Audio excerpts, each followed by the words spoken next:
توجر حاطين كامل حوان ويتمتين كامل آمين نامي واني متين كامل ركضوا خناميني من نجر حرامي قرانو فاسو واقعوا ركضوا قرانا بار آمين أريو في جبات قريه سوغت آمين واقع من مانا من رهاب هاليلويا أولنا ركن جنوب إساتي من مانا الراكيرك آمين بوغا أفبغين خديكينا نامنه إساتك روك أبيرك آمين إسات الله نوتيارك آمين Gaafa doriin qabne iyyuu namis hin fedhu.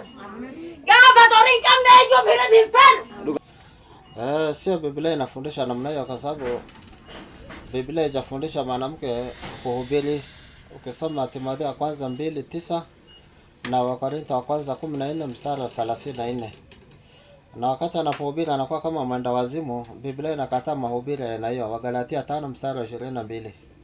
Hawa ni wale ambao wameleta Ukristo na wazungu, wale missionaries. Hawajui maandiko, wanahitaji da'wa, wanahitaji kufundishwa.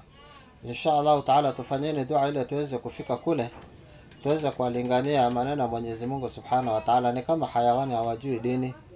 Sisi ambao tuko katika dini ya Kiislamu tushukuru Mwenyezi Mungu. Mungu anasema qul bifadlillahi wa birahmatihi fabidhalika falyafrahu. Tufurahi katika neema hii ya Uislamu. Uislamu ni dini tamu, ni dini raha.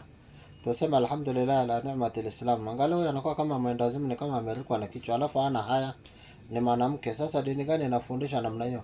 Ni kudanganywa na wazungu. Kwa hivyo inshallah Taala tufanyeni dua ili tuwe na nia ya kuweza kufika kule na kuweza kuwalingania inshallah Taala.